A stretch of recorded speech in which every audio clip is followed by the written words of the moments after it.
Actually, the doctrine of Hellenism is now pervaded throughout the planet Earth, and you can see here by this map, this ancient map of Asia. It shows with the swastika, which was the symbol of the Hellenists.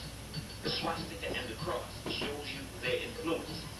Ethiopia, which was called Hither India, it was part of Asia at that time.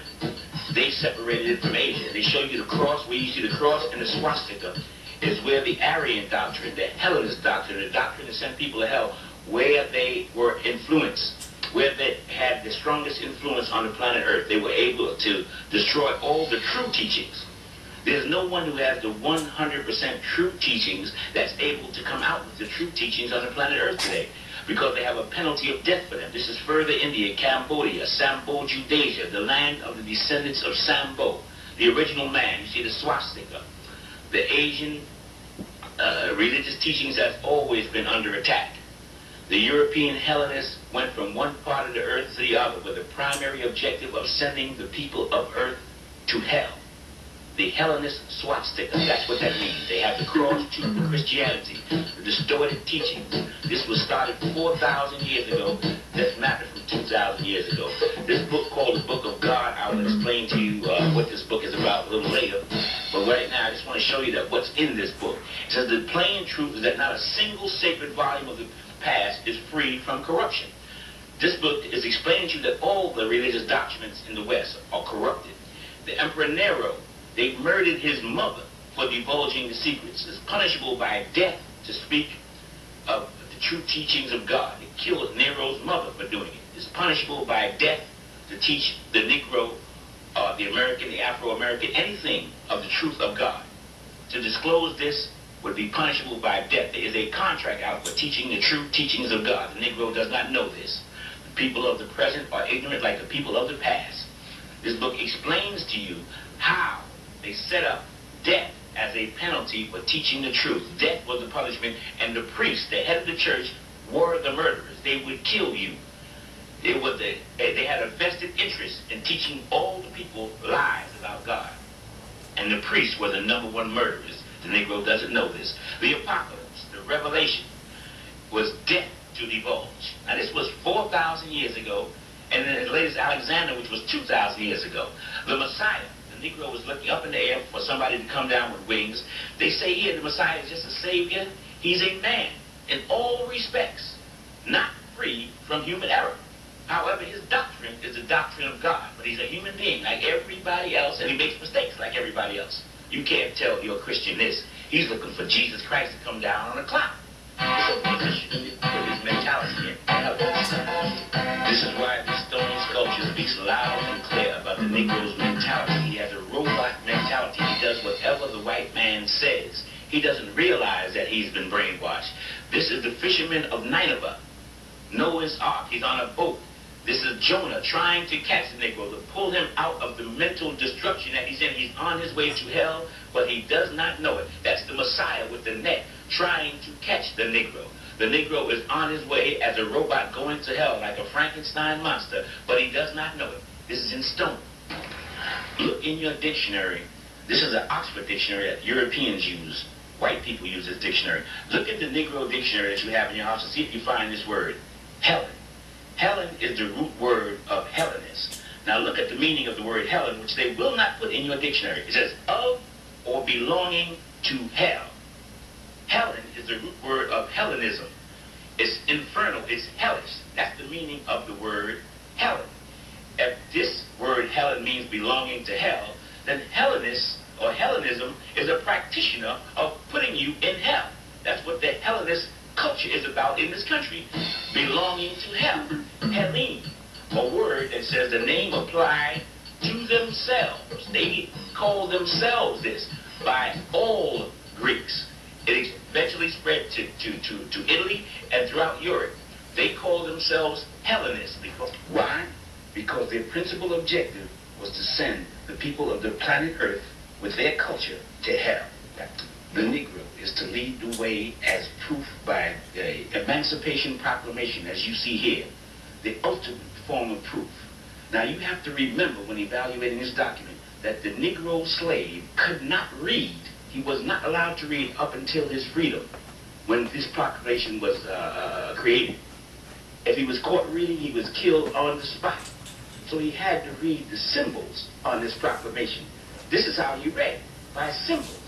Slave master made pictures for the Negro, because if the Negro could read, he would get killed. So the Negro didn't read the words of the proclamation. The symbols is what he read.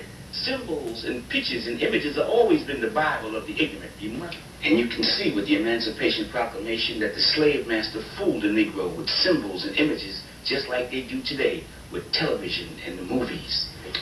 Now let's look at this document through the slave's eyes and see what Honest Abe really did for the Negro. Now, as you saw by the wicked treatment of the slave master and the spirituals the Negroes sang, that anyone who freed him would be viewed in his eyes as God. This was his strongest belief. Now, what does this symbol tell the Negro?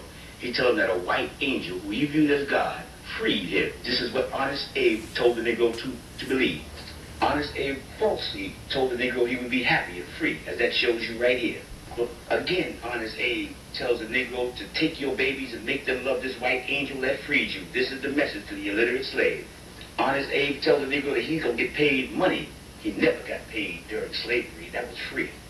Honest Abe told the Negro with this picture he's going to have a beautiful home. The Negro was living in a shack at the time.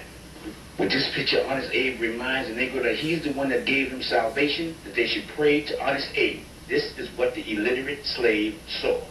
He told the slave that his children would get a wonderful education. That's what he promised the slave. Mm-hmm. That's the way the enslaved interpreted it. But he told the slave, you're going to still be working for master. Now, he wasn't going to lie about that. You got to work for master. And he reminds the Negro again to teach your babies to love the one who freed you. That's God in the slave mind. This is the symbol of the 40 acres and a mule, which you never got. Now, let me see if I can unlock your mind when you see this picture. Notice the devil has chains. Why? Because the slave master knew that he is the devil. But he changed his appearance, and the Negro's brain was so devastated he couldn't figure this simple one out. The slave master was setting you free because he achieved his objective. And the objective of slavery was to send all Negroes and future generations to hell. You couldn't see it in 1865, but you could see it right now. The nigger, the serpent. They associated him with the devil to make you think the serpent was evil. But that's you. N-A-G-H. The Africans of Asia, the serpent gods. That's who you are. And that's what they show on the Emancipation Proclamation that was in slavery. But your mind was locked. And this is the serpent, the dragon, the nigger in Asia. The same symbolism. He knew it all the time. In ancient Egypt, these are the people they're talking about. You, the nigger. They programmed you to go to hell. The divine tribe, the divine people who would be enslaved in hell in America. The nigger, the serpent gods, your ancestors, were enslaved. Their people in America, and it's on the Emancipation Proclamation. You couldn't read it in 1865, but you could see it right now. Look at it. A 1993 slave could read this one. This is the teachings, small portions of the Africans of Asia, but let me move on. The symbols on the Emancipation Proclamation tells you what the Negro agreed to. His mind was already devastated. That's his sacred sanctuary, is the mind. He agreed to submit completely to the white God and white belief, because he couldn't read nothing. Nothing here could he read. So he agreed to go to hell unknowingly by following this image symbolism that's on the Emancipation Proclamation. The slave didn't know it, but he made a pact with the devil to go to hell.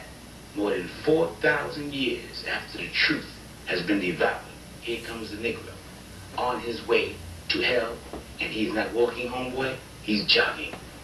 In order to stop him from going to hell, his ancestors now intervene. They intervene by sending the future Buddha, or a future human being among their own kind who is enlightened. They refer to him in Asia as the Buddha. This is the way his ancestors intervene to awaken him to that which the slave master has done to him, which he does not know. And this one who comes teaches him the truth. That's what... Well, you try anyway. It's so hard. A lot of people just want to be stuck on stupid. They ain't trying to hear the truth. You have to fight for your life trying to get people to get away from the brainwashing. So the future Buddha in this same temple being attacked, not for doing anything wrong, except for speaking the truth of the history of the black people of America. They have the fate of those who attack. Words and verbal confrontation is beautiful. Physical violence gets you the lake of fire, as they explain it. And it is shown here in this same temple that shows you the saxophone, shows you the fate of those who attack, because the black people of America has been programmed and bred to attack their own kind first. Don't do it no more.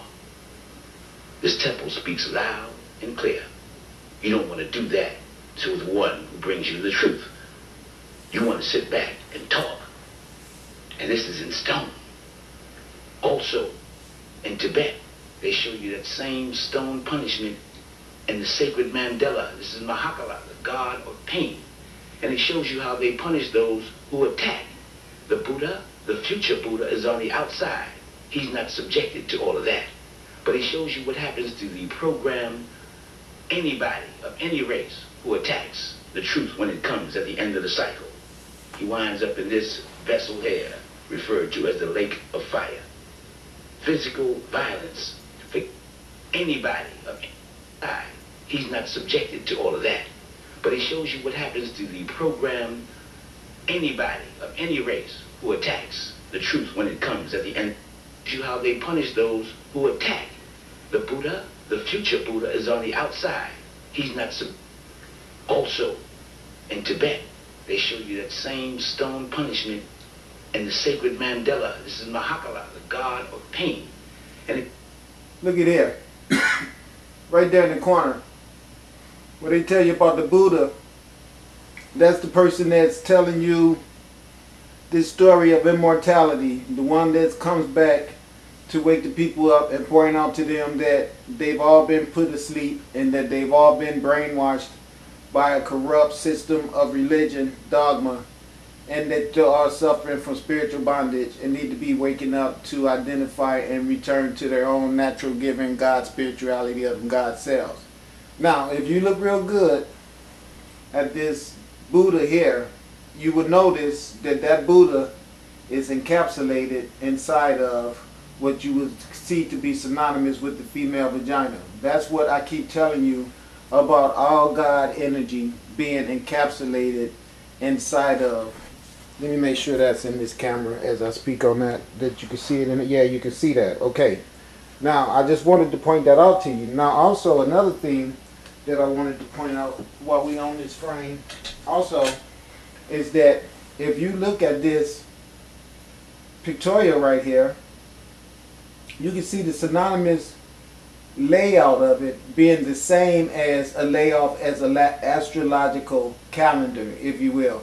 You can actually see in the middle how this is not a fixed center, because you can see that each circle has a circle around it and the outer circle around it with sections inside of that with the outer circle there also in another circle right there. These are all, like I've always explained to you, demonstrations of dimensions of our galaxy. Everything inside of the circles tells you about state of consciousness of people and where we will be at a certain time. That is actually a calendar that'll be synonymous with what they want to call the Mayan calendar and this and that and all the stuff that you know we've all gotten before. But as you can see, the face is not in the middle. In this case, it's up on the top. But it shows you the unique connection. Now this is a calendar from Asia, thousands of years old. Has the same roundness and layout as the calendars that they find in Mesoamerica as well as in Egypt. It's not hard to figure out the fact that all this knowledge belonging to the same family of people. Somewhere we all got misinformation about who we are, and we've been dichotomized in a constant state of distrust of each other forever that needs to stop. That's the whole emphasis of what my teachings are. Don't try to misunderstand what I'm doing.